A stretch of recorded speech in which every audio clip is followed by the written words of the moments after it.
Hello, my name is Sean Nation, and I'm with Lightning Strike Media, and today I'll be reviewing The Killing Joke. So, I'll try to keep it spoiler free, but I make no promises. I don't.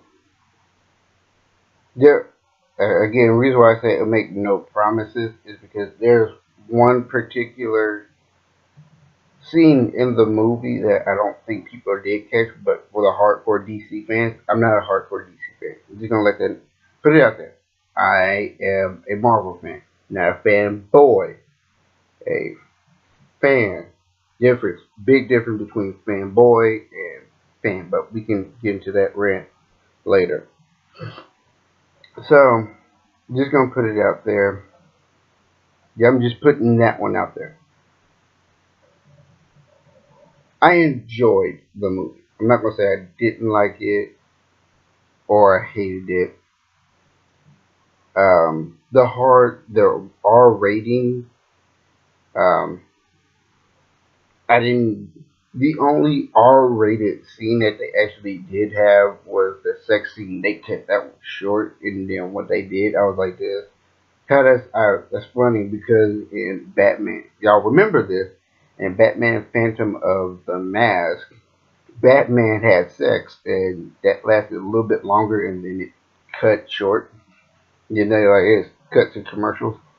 Like, so y'all cut that one real short.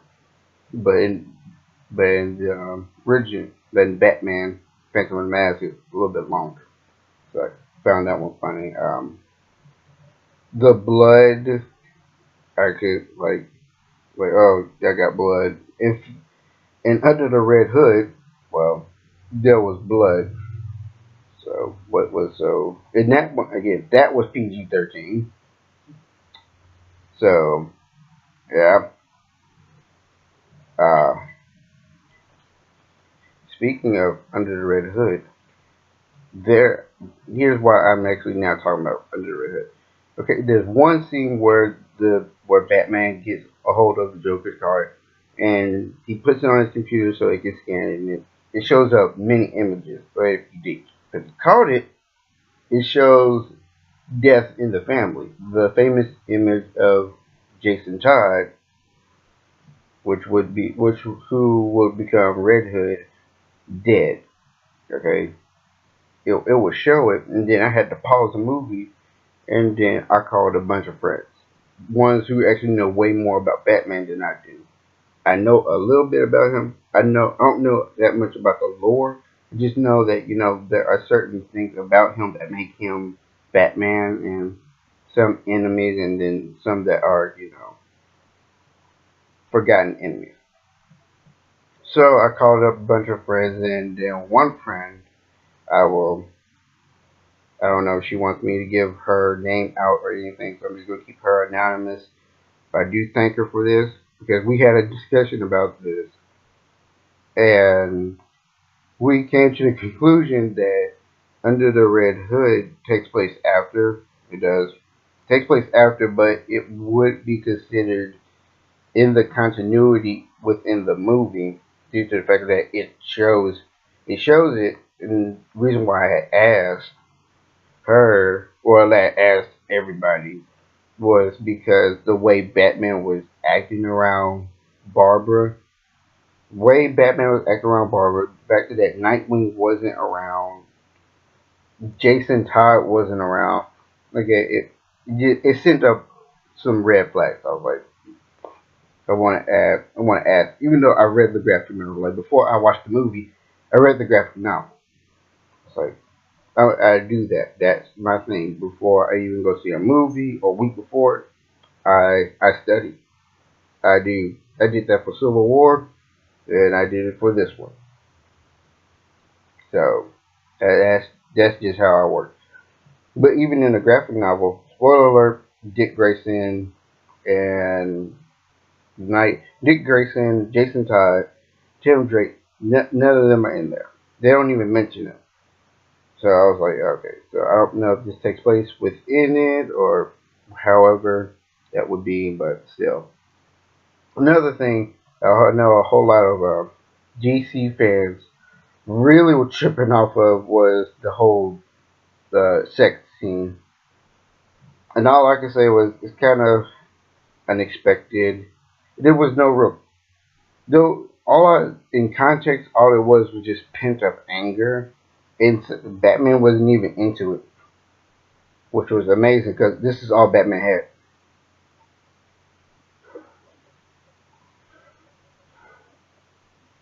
Commissioner, wait, no smile. And then when he finally laughs, it's like it's kind of freaking out. Go back to the other one. There you go. So I'm not mad about the sex. Just it, it did come out left field, but I was like, whatever. I could have done without it. Like, to me, the movie would have went a whole lot better if it was without the sex scene. Again, due to how Batman was treating Barbara, it could have done without it. So there you go. The transitions into the Joker's past. Let me just say this: Bat in the Killing Joke. I love the way they transition into the Joker's past. Okay, I love it. The graphic novels version, I love it.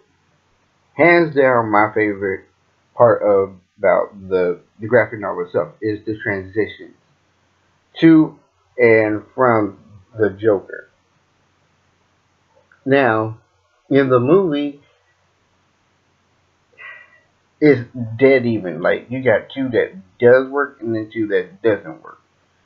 And spoiler alert, the two that does work, that's like almost towards the end of the movie. Yeah, that's it. I try to not keep it spoiler.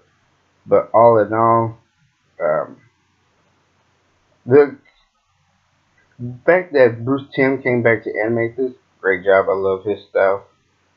Dude. Um, Kevin Conroy, Mark Hamill, Tara Strong. I hope I said your name correctly. All of them were fantastic. The only one that I kind of felt like just didn't work a bit was Commissioner Gordon. I wish they had brought. I don't know if he's still alive or not, but if he is, I wish they would have brought him back, or at least got someone who has played Commissioner Gordon before. So that's my only complaint with it. With the casting part, with the movie, it has its merits. It has its good and it has its bad. When I read when I looked at the interviews and articles, they said word for word this would be like the panels within the graphic novel. I was like, okay, cool. And to me, it did have justice. There were some parts, and then there you go. The song is pretty catchy. I like it. So there you go. All in all, this isn't my favorite movie. I compared this to both Under the Red Hood and Batman: The Dark Knight Returns. So as in like where there's violence and it's still PG-13. So there you go. That's saying something when Under the Red Hood is PG-13. There's no sex, there's no nudity, but there's a lot of blood. And in this one, there's no nudity or sex. So, well, there is sex, but that's cut briefly. So that's shown briefly, and you don't even see a lot. So all she does is just takes off the top part of her costume and her mask. That's about it. So all in all, you would enjoy this. You would. Don't let your kids watch this, but if you're a DC fan, you would enjoy this. If you're a DC fanboy, you will have some complaints. There you go. I'm not calling you guys out, just saying you will have your complaints. So I have to give this a 5 out of 10 because I'm on in the middle of it. Love it, and then parts of it I hate about it. So there you go. I'm Sean Nation. Have a great day.